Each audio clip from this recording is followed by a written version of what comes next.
Good evening student. तो आज हम लोग जो है उपघटक 1.2 जो है परिमेय संख्या है, आप सभी को पता है परिमेय संख्या मतलब रेशनल नंबर और उन पर की जाने वाली संक्रिया है, इसके बारे में पढ़ने वाले हैं। ठीक है, तो यहाँ पे कुछ इंपॉर्टेंट टॉपिक है। कोई भी टॉपिक पढ़ने के पहले उसकी बेसिक इन्फॉर्मेशन हमको जानना बहुत ज़रूरी होता है, इसीलिए ये बेसिक इन्फॉर्मेशन जो है मैं आपको पढ़ के समझा रहा हूँ। ठीक है, आपको ध्यानपूर्वक पढ़ना है और अपने स्मरण में रखना है। ठीक है, सबसे पहली इंपॉर्टेंट बात क्या बोला है, जो आपको अच्छे से पता है कि प्राकृत संख्याओं का समूह, प्राकृत संख्याओं का समूह, पहला टॉपिक है प्राकृत संख्याओं का समूह। ठीक है, जो आपको पता है 1 से लेके तो असंख्य संख्याओं तक सभी को प्राकृत संख्या कहते हैं। इंग्लिश में इसको हम लोग बोलते हैं नेचुरल नंबर। उसके बाद सेकंड नंबर का देखते हैं हम लोग पूर्ण संख्याओं का समूह, मतलब जिसकी शुरुआत जो 0 से होती है, इसको इंग्लिश में कहते हैं whole number. Understand. Then third one पूर्णांक संख्याओं का समूह, जिसको हम लोग इंग्लिश में बोलते हैं इंटेग्रस नंबर, जो ऋणात्मक और धनात्मक होते हैं, नेगेटिव और पॉजिटिव होते हैं। ठीक है, उसके बाद फोर्थ वन 0/शून्यतर पूर्णांक संख्या। ठीक है, मतलब 0/शून्यतर पूर्णांक संख्या, मतलब आपको पता है जैसे कि हम लोग जो परिमेय संख्या को n/m के फॉर्म में लिखते हैं, तो m not is equal to 0, m is not is equal to 0, मतलब जो डिनोमिनेटर है वो 0 नहीं होना चाहिए। ठीक है, शून्यतर पूर्णांक संख्या ये नहीं होना चाहिए। ठीक है, अगर होती है शून्यतर पूर्णांक संख्या, शून्यतर पूर्णांक संख्या अगर होती है तो फिर उसका आंसर है 0 आएगा। ठीक है, कोई भी पूर्णांक संख्या बटे में अगर 0 है, कोई भी पूर्णांक संख्या मतलब 2 ले लो, 3 ले लो, 5 ले लो, या फिर निगेटिव ले लो या पॉजिटिव ले लो, अपॉन 0 है, तो यह भागफल निश्चित नहीं किया जा सकता। उसका भागफल क्या आएगा हम लोग कभी भी बता नहीं सकते, निश्चित स्वरूप में नहीं बता पाएंगे। ठीक है, उसके बाद हम लोग बढ़ते आगे, ये देखते हैं दो पूर्णांक संख्याओं के भागफल से एक परिमेय संख्या बनती है। दो पूर्णांक संख्याओं के भागफल से एक परिमेय संख्या बनती है, बराबर है। दो पूर्णांक संख्या अगर हम लोग लेते हैं, मतलब इंटेग्रल्स लेते हैं, तो उनके भागफल से एक परिमेय संख्या बनती है, मतलब m/n के पोजीशन में हम उसको लिख सकते हैं, बटे में लिख सकते हैं। ठीक है, तो दो पूर्णांक संख्या से हम लोग जो अगर उसको भाग के मतलब डिवीजन के पोजीशन में लिखते हैं, m/n के पोजीशन में लिखते हैं, ठीक है, तो वो जो है पूर्णांक संख्या परिमेय संख्या कहलाती है। ठीक है, परंतु हर शून्यतर पूर्णांक होना चाहिए, मतलब हर शून्यतर पूर्णांक होना चाहिए, मतलब उसके डिनोमिनेटर में जो 0 नहीं होना चाहिए। ठीक है, शून्यतर पूर्णांक संख्या मतलब, परंतु हर हर जो है उसका शून्यतर पूर्णांक होना चाहिए। शून्यतर पूर्णांक संख्या मतलब जो 0 नहीं होना चाहिए। ठीक है, समझ में आ रहा है ना कि शून्यतर पूर्णांक होना चाहिए, मतलब m अगर m/n के फॉर्म में है तो n, एक सेकंड,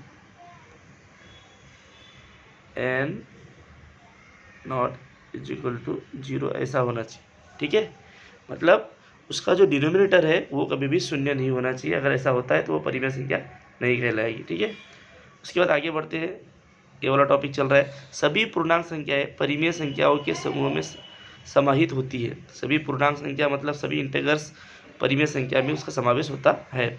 उसके बाद देखते हैं नेक्स्ट वन, परिमेय संख्याओं का हर धनात्मक पूर्णांक के रूप में लिखते हैं।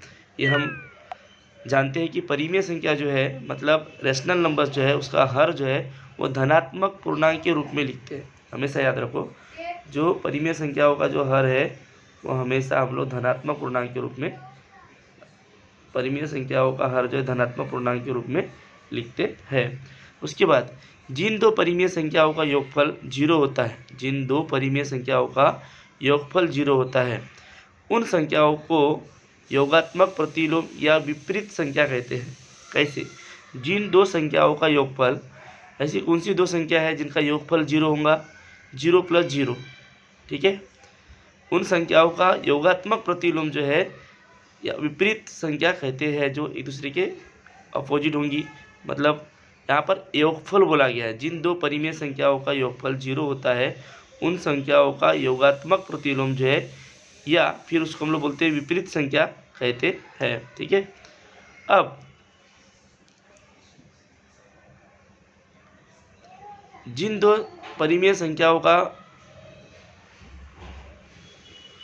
जिन दो परिमेय संख्याओं का गुणनफल एक होता है, जिन दो परिमेय संख्याओं का गुणनफल एक होता है, ठीक है, तब वे संख्याएं एक दूसरे के गुणात्मक प्रतिलोम होते हैं। ठीक है, जिन दो परिमेय संख्याओं का गुणनफल क्या होता है, एक होता है, गुणनफल एक होता है, तब वे संख्या एक दूसरे के गुणात्मक प्रतिलोम होते हैं।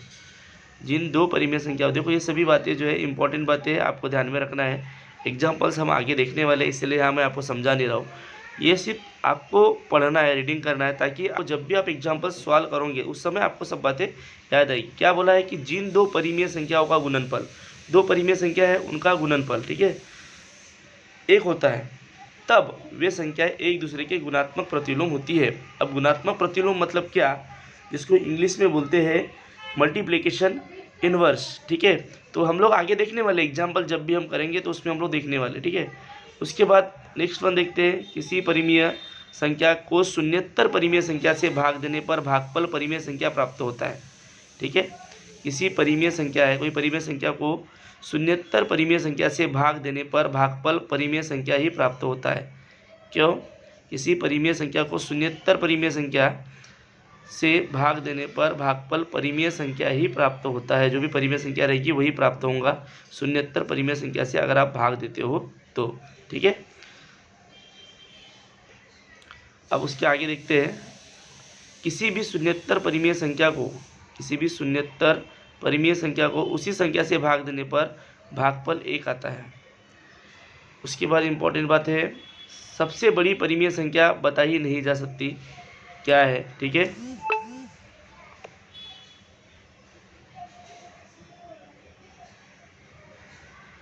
अभी आपको ये समझ में आया कि किसी भी शून्येतर परिमेय संख्या को, मान लो 10 है, 10 को 10 से अगर आप डिवाइड करोगे तो जो है उसका आंसर क्या आएगा, 10/10 = 1, राइट।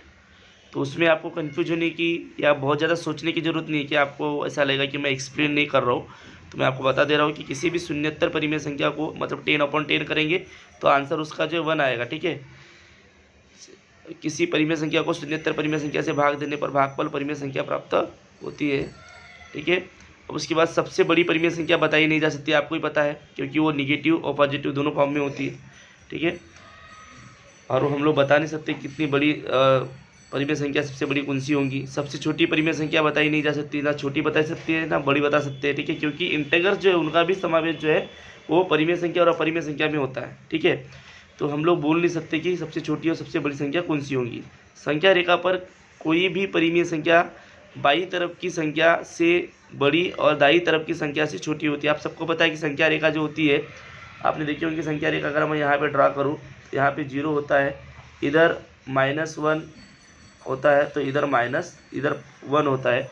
मतलब हमारी बाईं तरफ -1 है और दाहिनी ओर जो है 1 है। इसका मतलब -1 जो है, मतलब बाईं ओर की हमें संख्या जो है वो हमेशा दाहिनी ओर की संख्या से छोटी होती है। यही बोला गया है, संख्या रेखा पर कोई भी परिमेय संख्या बाईं तरफ की संख्या से बड़ी और दाईं तरफ की संख्या से छोटी होती है। अंडरस्टैंड। इसके बाद में हम लोग आगे बढ़ते हैं। अभी ये पेज यहाँ पे समाप्त हो गया, अब इसके आगे वाला पेज हम लोग देखते हैं बच्चों। ठीक है, और कुछ इंपॉर्टेंट बातें और भी है यहाँ पे। क्या बोला है यहाँ पे कि सभी ऋणात्मक परिमेय संख्याएं 0 की बाईं तरफ होती है। आपको पता है कि जो हम लोग संख्या रेखा बनाते हैं, नंबर लाइन बनाते हैं, उसमें 0 के बाईं ओर जो सभी ऋणात्मक संख्या होती है, -1 -2 -3 -4 -5 -6 ऐसे बढ़ते जाती है। ठीक है, तो सभी ऋणात्मक परिमेय संख्या 0 के बाईं तरफ होती है, इसीलिए वह 0 से छोटी होती है। अंडरस्टैंड, ये आपको बहुत अच्छे से पता है। इसके बाद देखते हैं, दो धनात्मक परिमेय संख्याओं का हर समान होता है तो उन परिमेय संख्याओं में बड़े अंश की संख्या जो है बड़ी होती है। आपको पता है, अगर किसी भी संख्या का कोई भी, अगर मान लो परिमेय संख्या है या फ्रैक्शन है, तो फ्रैक्शन में अगर उसका डिनोमिनेटर का सेम है, मान लो यहाँ 12 12 12 है, ठीक है, यहाँ भी 12 है, यहाँ भी 12 है, यहाँ भी 12 है, तो जिसका भी न्यूमरेटर जो है अंश जो है बड़ा होगा, वो जो है फ्रैक्शन या वो जो परिमेय संख्या है वो बड़ी होंगी। ठीक है, जैसे कि यहाँ पे 7/12 है, ये बड़ा है किससे, 4/12 से। 4/12 जो है ये बड़ा है 2/12 से। अंडरस्टैंड। इसके बाद आगे देखते हैं, परिमेय संख्याओं के हर भिन्न होने पर उसके हरों को समान करके छोटा बड़ा तय किया जाता है। परिमेय संख्या के हर जो है अगर मान लो अलग अलग है, आपको पता है कि फ्रैक्शन को का एडिशन और सब्ट्रैक्शन हम लोग कैसे करते हैं, ठीक है। ये हमने 5th class 4th class 6th class 7th class में भी पढ़े हैं, ठीक है। तो परिमेय संख्याओं के हर भिन्न होने पर उसके हरों को समान करना पड़ता है, मतलब डिनोमिनेटर जो है उसको सेम करना पड़ता है, ठीक है। और उसके बाद में ही उसको हम लोग प्लस या माइनस कर सकते हैं, या छोटा या बड़ा डिसाइड कर सकते हैं, स्मॉल बिग डिसाइड कर सकते हैं, ठीक है, greater than less than decide कर सकते हैं।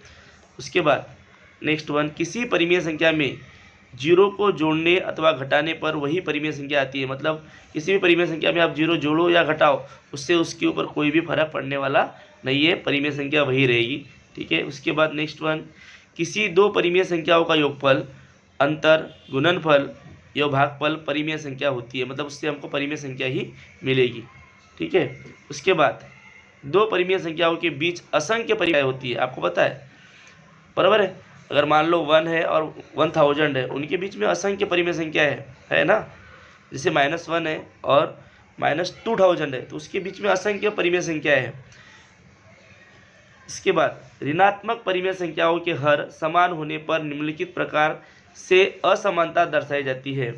ऋणात्मक परिमेय संख्या के बारे में हम लोग देखते हैं तो -3/5, ठीक है, आप पहला देख रहे हो। -3/5 जो है -3/4 से क्या है, बड़ा है।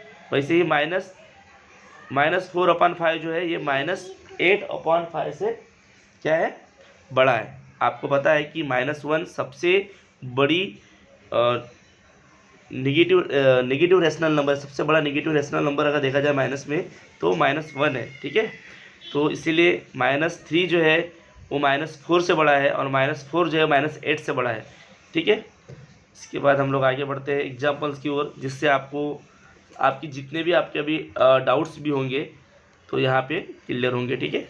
तो नमूना प्रश्न दिखते हैं, यहाँ ऑलरेडी एक्सप्लेन किया हुआ इसलिए मैं अलग से एक्सप्लेन नहीं करूँगा, बट आपको बहुत अच्छे तरीके से समझेगा कि आंसर कैसे आया, ठीक है। निम्नलिखित संख्याओं में कौन सी परिमेय संख्या नहीं है, क्या बोला है, कौन सी परिमेय संख्या नहीं है।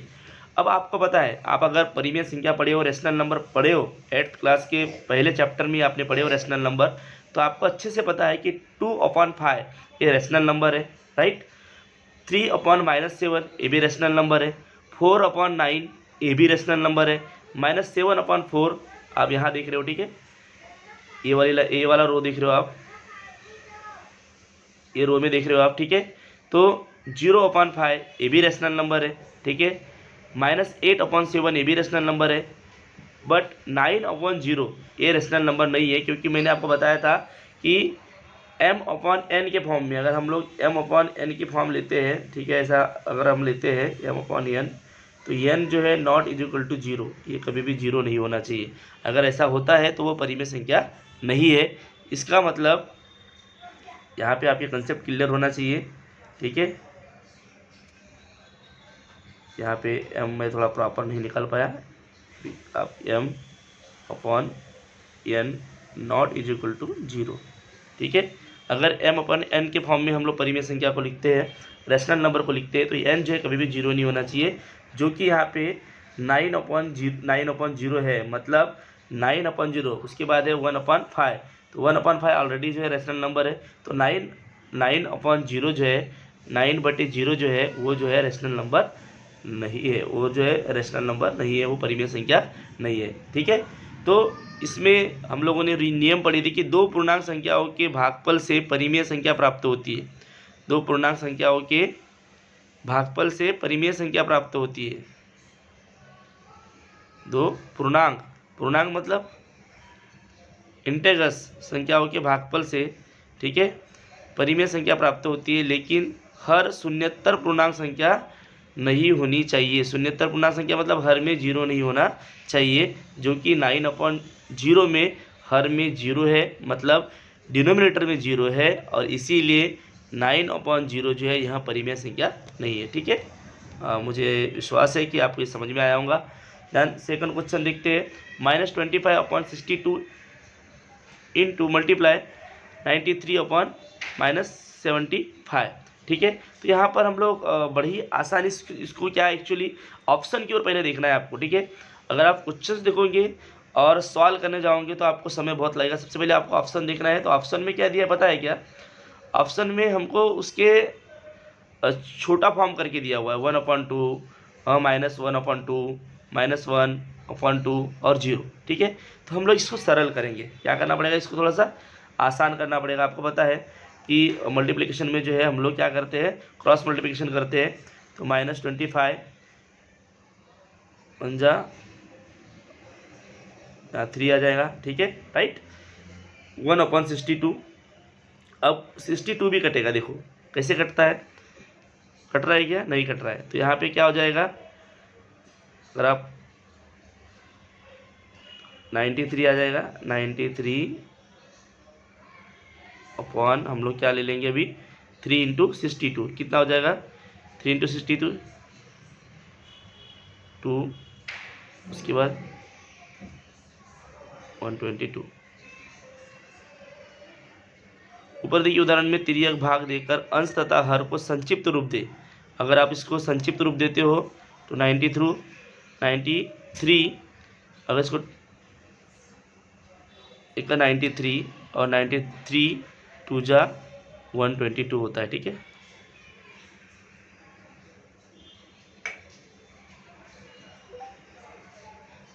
एक सेकंड, थोड़ा सा यहाँ पे मिस्टेक हुआ है। क्या आएगा ऊपर में? क्या आएगा? 93 और नीचे में क्या आएगा? 62 × 3, तो 3 2 जा 6, उसके बाद 3 6 जा 18 आएगा ना, 186। अब देखो यहाँ 1 हो जाएगा और यहाँ पे 2 हो जाएगा। ठीक है, तो 1/2 ये हमारा आंसर आएगा। माइनस माइनस जो -25 और -75 का माइनस माइनस क्रॉस कट जाएगा। ठीक है, तो यहाँ पर आंसर आएगा 1/2। तो ऑप्शन नंबर पहला ही हमारा आंसर होगा। समझ में आ गया है? इसके बाद हम लोग आगे बढ़ते हैं।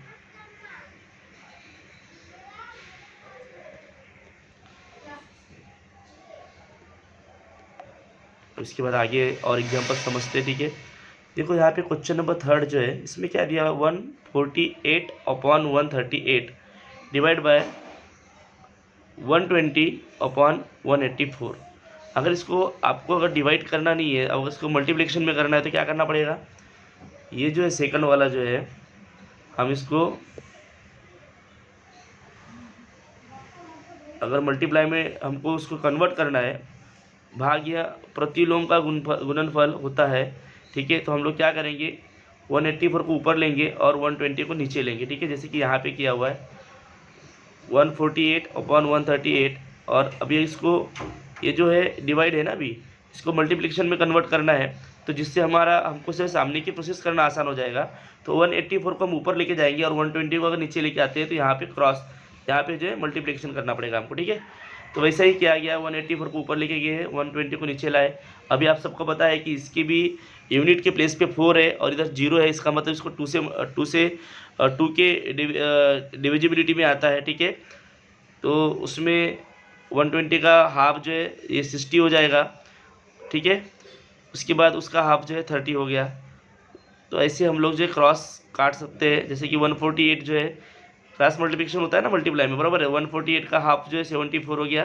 ठीक है, यहाँ देख रहे हो आप, और उसका हाफ जो है 37 हो गया। उसके बाद 138 वो जो है उसको भी 6 से भाग जाता है। ठीक है, तो उसको भी हमको ऐसे ही काटना है, उसके छोटे छोटे भाग करना है। 6 का फिर 6 को भी हम काटेंगे, 2 3 जा 6 और 2 4 जा 8। तो हमारा आंसर आएगा, क्या आएगा, 37 इंटू, ऊपर में 37 बचा हुआ है, 37 इंटू 4 और नीचे में आएगा डिनोमिनेटर में 3 इंटू 30। उसके बाद में 4 और ये 30 इसको भी काटेंगे हम। कैसे काटते देखो, 2 से भाग देंगे तो कट जाएगा। ठीक है, 4 और 30 को काटेंगे, 2 2 जा 4 और 2 15 जा 30, बराबर है। तो उसमें भी ऐसा आएगा, तो 37 इंटू 2। ठीक है, 37 इंटू 2 करोगे आप तो 74 आता है, और 3 इंटू 15 करोगे आप तो 45 आता है। इस प्रकार से आप इसको अंडरस्टैंड कर सकते हो। ठीक है, इस प्रकार से आप एक्सप्रेशन के आधार पे पूरा समझ लोगे। सिर्फ यहाँ पे जो है यहाँ पे डिवीजन है, इसमें क्या करना पड़ता है, इसको मल्टीप्लिकेशन करने के लिए हमको जो है गुणात्मक प्रतिलोम करना पड़ता है। मतलब 184 को ऊपर लेके जाना पड़ेगा और 120 को नीचे लाएंगे, तो यहाँ पे मल्टीप्लिकेशन करना पड़ेगा और फिर उसके बाद में क्रॉस मल्टीप्लिकेशन करना है आपको, ठीक है।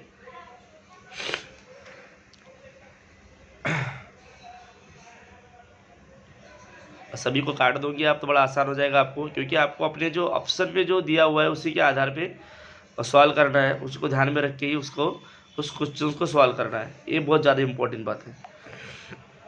इसके बाद 4th वन देखते हैं। यहाँ पे क्या दिया हुआ है, -18/20 -12/17। यहाँ पे डिनोमिनेटर सेम नहीं है। आपको पता है कि माइनस या प्लस करने के लिए अगर कोई भी फ्रैक्शन है या कोई भी रेशनल नंबर है उसका माइनस और प्लस करने के लिए सबसे पहले डिनोमिनेटर सेम करना पड़ता है, ठीक है। तो यहाँ हम लोग डिनोमिनेटर सेम करते हैं। तो डिनोमिनेटर सेम करने के बाद 20 इंटू 17 करेंगे, तो 20 इंटू 17 करेंगे तो 340 आएगा और उसके बाद ऊपर भी उसी संख्या से मल्टीप्लाई करेंगे हम लोग, ठीक है। तो आंसर ऊपर आता है -306 मतलब 306, ठीक है। 306/340 और सेकंड का आएगा 240/340। तो -306 -240 तो क्या हो जाएगा, वो डायरेक्ट प्लस माइनस का चिन्ह आएगा बट वो प्लस हो जाएगा। 306 + 240 तो ये हो जाएगा -546/340 जैसे का वैसा रहेगा, ठीक है, डिनोमिनेटर में। तो इस प्रकार से -546 ये आपका आंसर होगा। तो सेकंड नंबर का आपका आंसर होगा, ठीक है। समझ में आ गया। इसमें क्रॉस मल्टीप्लिकेशन करना पड़ता है, ठीक है। पहला जो फ्रैक्शन है उसको 17 से मल्टीप्लाई करेंगे, दूसरा जो फ्रैक्शन है या दूसरी जो परिमेय संख्या है उसको 20 से मल्टीप्लाई करेंगे। आपको बड़े आसानी से आपका आंसर मिल जाएगा, ठीक है। इसमें कन्फ्यूजन कि आपने इसके बारे में 2 से 3 साल तक पढ़े हो। इसके बाद ये वाला देखते हैं, ठीक है। इसमें क्या है, मल्टीप्लिकेशन है, बड़ा आसान है इसमें भी, ठीक है। क्या करना है, गुना करते समय तिरछा भाग देकर संक्षिप्त रूप लिखे। पहले क्या करना है, हमको इसका संक्षिप्त रूप लिखना है, छोटे से छोटा करना है इसको। कैसे होगा छोटे से छोटा, देखो अभी 174 161 है, 161 और 207। तो यहाँ पर जो है सबसे पहले देखो कि 207 को अगर 9 से मल्टीप्लाई करते हैं, नीचे में हमारा क्या आना चाहिए, 49 54 54 49 मतलब 49 या 54 दो में से एक आना चाहिए, ठीक है। अभी हम लोग सबसे पहले देखते हैं 161 और 207 ये किसी से कटता है क्या, सबसे इम्पोर्टेंट चीज़ है किसी से कटता है क्या, ठीक है। तो आप यहाँ देख रहे होंगे कि -7, ठीक है। और अगर हम लोग काटेंगे इसको, अभी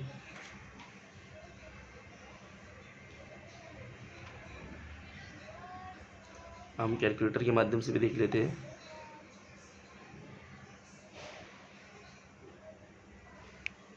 वन 171 डिवाइड बाय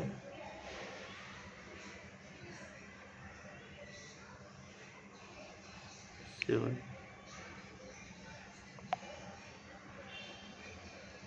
तो यहाँ पर क्रॉस काटने पर मतलब हम लोग जो है यहाँ पे कैसे काटेंगे आपको पता है, इसको इससे काटेंगे, ठीक है, इससे काटेंगे और इसको इससे काटेंगे, ठीक है।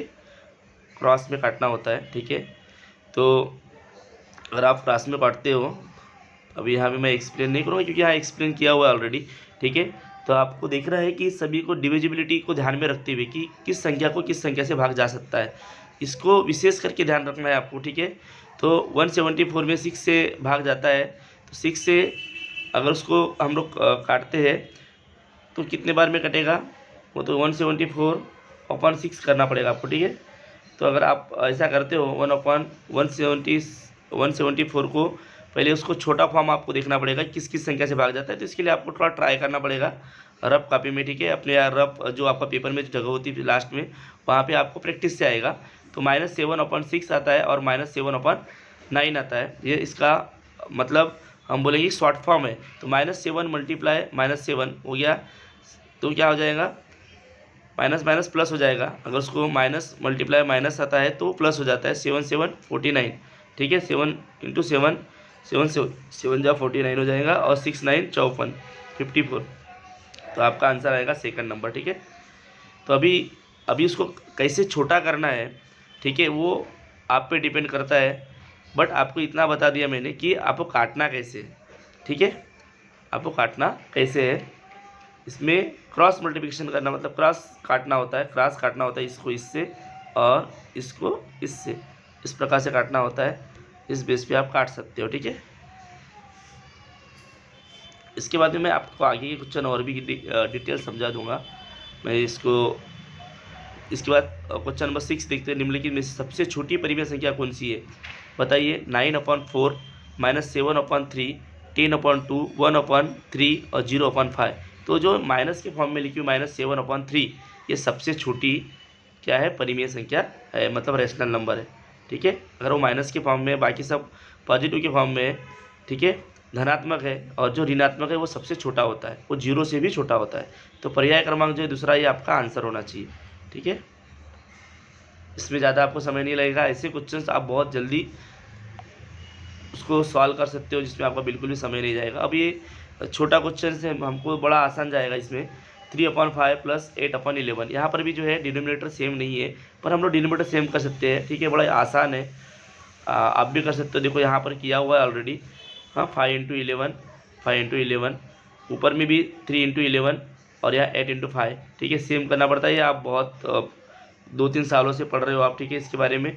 तो ये आपको बहुत ज़्यादा एक्सप्लेन करने की ज़रूरत नहीं, आई थिंक। तो 33/55 + 40/55, तो 55 ये कॉमन होता है, 55 कॉमन निकाल लिए, ठीक है। डिनोमिनेटर कॉमन होता है, और दोनों को प्लस कर दिए, 73 होता है। 73/55, तो आंसर नंबर 4 जो है आपका आंसर होगा, ठीक है। स्कॉलरशिप में ऐसे ही आपको प्रश्न पूछे जाएंगे, जिसके आंसर आपको फटाफट देना है।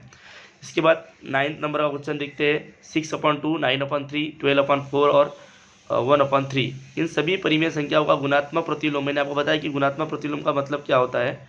गुणात्मक प्रतिलोम मतलब होता है, उसको इंग्लिश में बोलते हैं मल्टीप्लिकेशन इनवर्स। मल्टीप्लिकेशन इनवर्स कहा जाता है, ठीक है। अभी इसमें सिर्फ क्या होता है, डिनोमिनेटर ऊपर लेना होता है, और जो न्यूमरेटर होता है, मतलब अंश जो है वो नीचे लेना होता है, ठीक है। इतना ही गुणात्मक प्रतिलोम में करना होता है, उससे ज़्यादा एक्सप्लेन जो है करने की आई थिंक ज़रूरत नहीं है। तो यहाँ पे क्या, इन सभी परिमेय संख्या व गुणात्मक प्रतिलोम संख्या पहचानो। तो यहाँ स्पष्टीकरण में क्या दिया हुआ है, देखो आप देख रहे होंगे कि जिन परिमेय संख्याओं का गुणनफल 1 आता है, जिन परिमेय संख्याओं का गुणनफल 1 आता है, वे संख्याएँ एक दूसरे की गुणात्मक प्रतिलोम होती है। जैसे कि यहाँ पर सभी का आंसर क्या आता है, 3 आता है, ठीक है। 6/2 मतलब भी 3 होता है, 9/3 मतलब भी 3 होता है, 12/1 मतलब भी 3 होता है, और 3/1 मतलब भी 3 होता है। तो उसको सिर्फ क्या करना है, उसका गुणात्मक प्रतिलोम के फॉर्म में लिखना है। तो 1/x, मान लो इसका गुणात्मक प्रतिलोम जो है निकालना है, तो 1/x। तो x मतलब ये जो नंबर्स हमको आंसर मिला है वो, ठीक है, परिमेय संख्या वो होगी x। तो x 1/x लिखेंगे, तो 3 × 1/3 लिखना पड़ेगा, ठीक है। उसी संख्या से 1 मतलब 3 को उसी संख्या से मल्टीप्लाई करना पड़ता है, 1/3 से मल्टीप्लाई करना पड़ता है, ठीक है। तो यहाँ पे क्या हो जाएगा, 3 × 1 3/3, ठीक है। इस प्रकार से गुणात्मक प्रतिलोम निकाला जाता है।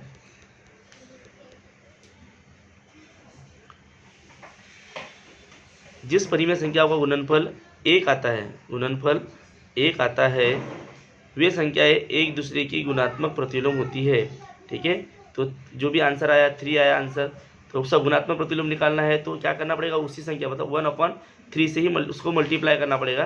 तो 3 × 1 3/3 = 1। तो आपका 1/3 जो है ये आपका आंसर होगा, ठीक है। इससे हमने उसको मल्टीप्लाई किए, ठीक है। गुणात्मक प्रतिलोम संख्या पहचानो, इन सभी परिमेय संख्याओं का गुणात्मक प्रतिलोम संख्या पहचानो बोला है उसने, ठीक है। गुणात्मक प्रतिलोम संख्या क्या आएगी, तो 1/3 आएगा, ठीक है, 1/3, क्योंकि आंसर क्या आया था, सबका आंसर कॉमन आंसर क्या आया था, 3 आया था। तो उसको गुणात्मक प्रतिलोम में 1/3 लिखते हैं, ठीक है। इसके बाद आगे बढ़ते हैं हम लोग। 9 के बाद हम लोग डायरेक्ट जाते हैं 11 पे, ठीक है।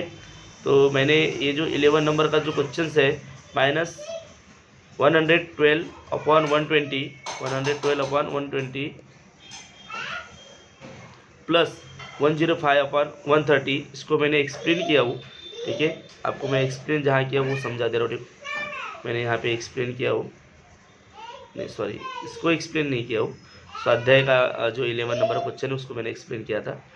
तो यहाँ पर भी क्या करना पड़ेगा, 11 नंबर क्वेश्चन चालू था हमारा।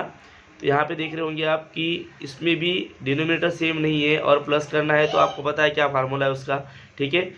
क्या करना पड़ेगा, इस प्रकार से ये जो पहला वाला फ्रैक्शन है या पहली परिमेय संख्या है उसको 130 से मल्टीप्लाई करना पड़ेगा, अंश में भी और हर में भी, मतलब न्यूमिनेटर में भी और डिनोमिनेटर में भी। उसके बाद सेकंड जो परिमेय संख्या है 105/130 उसको भी 120 से मल्टीप्लाई करना पड़ेगा, ऊपर भी और नीचे भी, मतलब अंश में और हर में भी।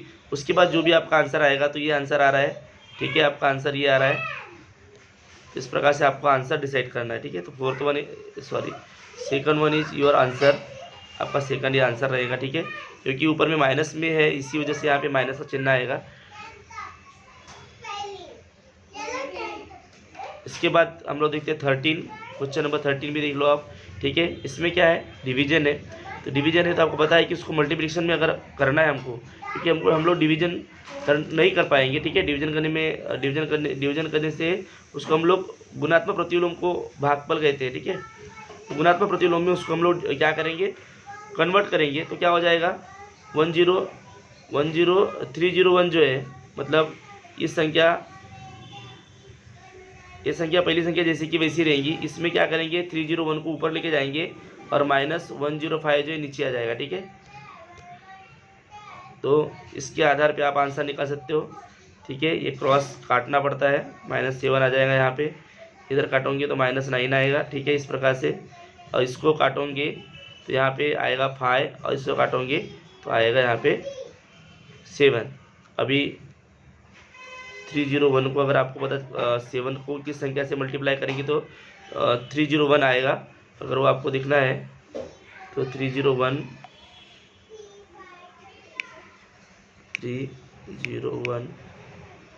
डिवाइड बाय 7 करना पड़ेगा, ठीक है। 43 से उसको उसने क्या किया है, डिवाइड किया है। 43 के पहाड़े में जो है वो आता है, ठीक है। 43 7 जा 301 और 43 5 जा 215, ठीक है, ऐसा आता है। तो ये सब आपको जो है पहाड़े याद करना पड़ेगा कम से कम 30 तक, तब जो है आपको ये बड़ा आसान जाएगा। अदरवाइज आपको थोड़ा तकलीफ होंगी, ठीक है, क्योंकि आपको पता होना चाहिए कि किसके पहाड़े में आता है, ये तो आपको बहुत ज़्यादा समय लगेगा, ठीक है। तो इसमें आएगा -7 × 7 -49 अपॉन 45, तो इसका आंसर आएगा तो 49। अभी ऐसे 49 अपॉन 45 जो यहाँ आपकी किसी भी ऑप्शन में नहीं है, तो आपको पता होना चाहिए कि 40 अगर हम लोग 1/4/45 ऐसा लिखते हैं, 1/4/45, तो 45 का 45, 45 + 4 49/45, ठीक है। 45 × 1 = 45, 45 + 4 अपॉन 45 आएगा, मतलब 45 + 4 मतलब 49 हो गया। 49 अपॉन 45, ये भी इसका यही सेम आंसर होता है। तो ये वाला जो है ऑप्शन में है, हमारे 4th नंबर के ऑप्शन में है 1, एक सही 1 4/45, ठीक है। एक जो है होल नंबर है उसके बाद में 4/45।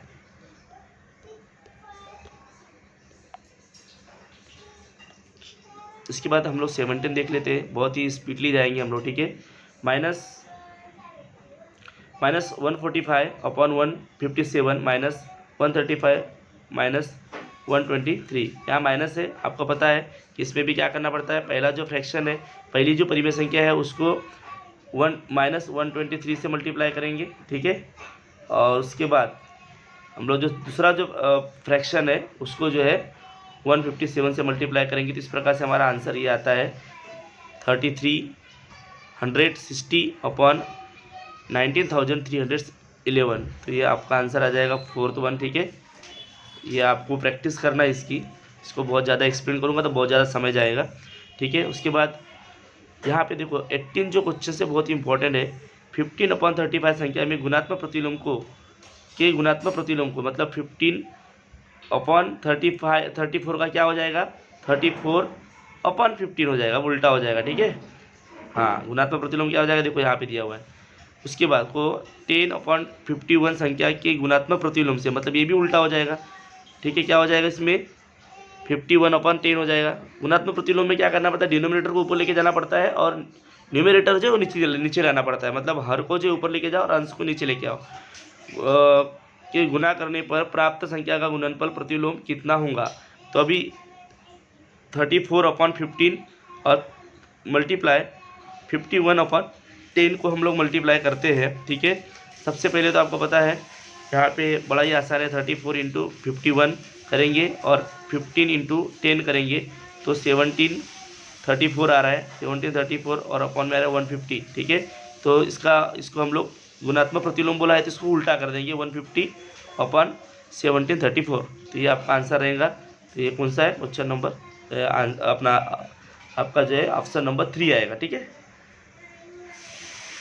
इस प्रकार से हमको जो है ये सॉल्व करना है, बहुत ही आसान है, सिर्फ समझने की बात है और प्रैक्टिस की ज़रूरत है, ठीक है।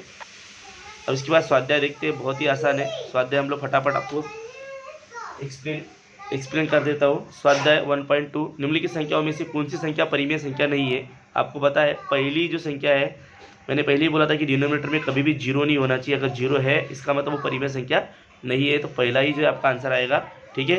दूसरा, निम्नलिखित संख्या में सबसे छोटी परिमेय संख्या कौन सी है, 1/2, 13, -2/7 या फिर 0। तो आपको पता है हमें कि पूरे धनात्मक संख्या है, सभी पॉजिटिव संख्या है, सिर्फ एक जो है वो निगेटिव है, तो निगेटिव संख्या हमेशा छोटी होती है, ठीक है। तो -2/7 ये जो है क्या है, सबसे छोटी परिमेय संख्या है, ठीक है। इसके बाद क्वेश्चन नंबर हम लोग देखते हैं तीसरा, 10/16, 5/8, 15/24, 20/32 सभी परिमेय संख्याओं की गुणात्मक प्रतिलोम संख्या कौन सी है, ठीक है। तो गुणात्मक प्रतिलोम संख्या क्या आ जाएगा सभी का, उसका छोटा फॉर्म हम लोग लेते हैं, तो 5/8 है, 5/8 में सभी को कन्वर्ट हो जाएगा, ठीक है।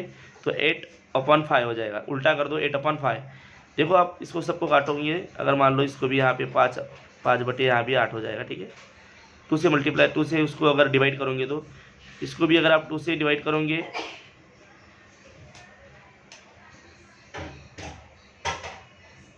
इसको 3 से डिवाइड करोगे, इसको भी 3 से डिवाइड करोगे, यहाँ भी 8 हो जाएगा। इसको 10 से डिवाइड करोगे तो यहाँ 2 हो जाएगा, और यहाँ पे भी 10 से डिवाइड करोगे,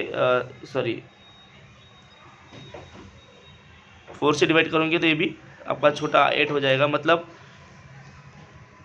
आप इतना समझो कि सभी का जो है, सभी परिमेय संख्याओं का गुणात्मक प्रतिलोम जो है क्या आएगा, तो गुणात्मक प्रतिलोम संख्या कौन सी होंगी, तो 5/8 को हम लोग क्या करेंगे, उल्टा कर देंगे 8/5, ये थर्ड ऑप्शन आपका आंसर होगा, ठीक है। अब आप सभी का अगर शॉर्ट फॉर्म निकालोगे तो 5/8 आता है, 5/8 का अगर गुणात्मक प्रतिलोम निकालोगे आप, जिसको इंग्लिश में कहा जाता है मल्टीप्लिकेशन इनवर्स, ठीक है। अगर वो निकालोगे तो आप क्या हो जाएगा, डिनोमिनेटर वो न्यूमरेटर में जाएगा, न्यूमरेटर डिनोमिनेटर में जाएगा, तो 8/5 ये आपका आंसर होगा, ठीक है। इसके बाद हम लोग जो है 11 नंबर का क्वेश्चन देखते हैं, जिसको मैंने यहाँ पर जो है सॉल्व किया हो, ठीक है। 12/17 -16/23, ठीक है। यहाँ पे घटाना है, मतलब आपको पता है कि इसका डिनोमिनेटर जो हमको सेम करना होगा, क्लियर, बराबर है। इसके लिए क्या करेंगे, ये जो पहला फ्रैक्शन है उसको 23 से मल्टीप्लाई करेंगे, और सेकंड वाला जो फ्रैक्शन है उसको 17 से मल्टीप्लाई करेंगे, ठीक है। वीडियो बहुत ज़्यादा लंबा हो रहा है, इसलिए मैं आपको शॉर्टकट में एक्सप्लेन करूँगा। तो यहाँ पे इसका आंसर आएगा -548 और 391, मतलब वहाँ पे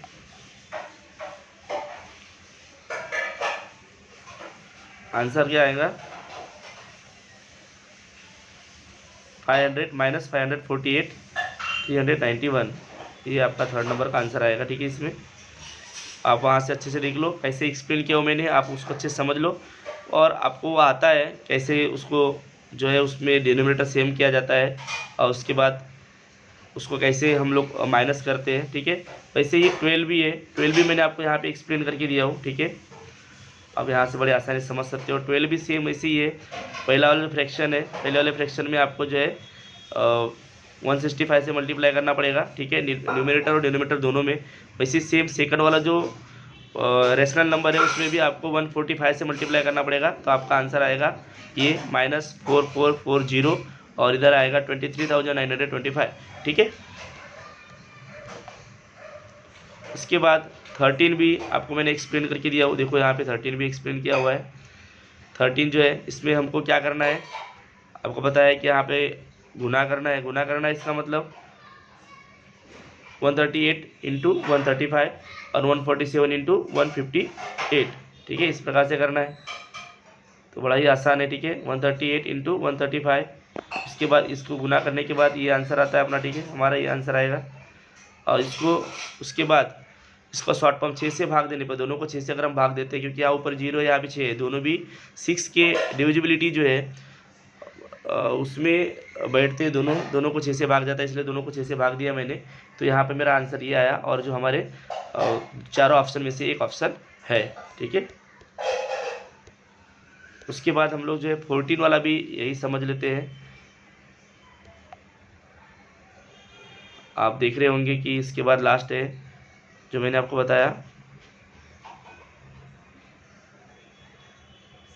इसका पहले वाला आंसर क्या आएगा, 13 का 4th वन, राइट, यस ना।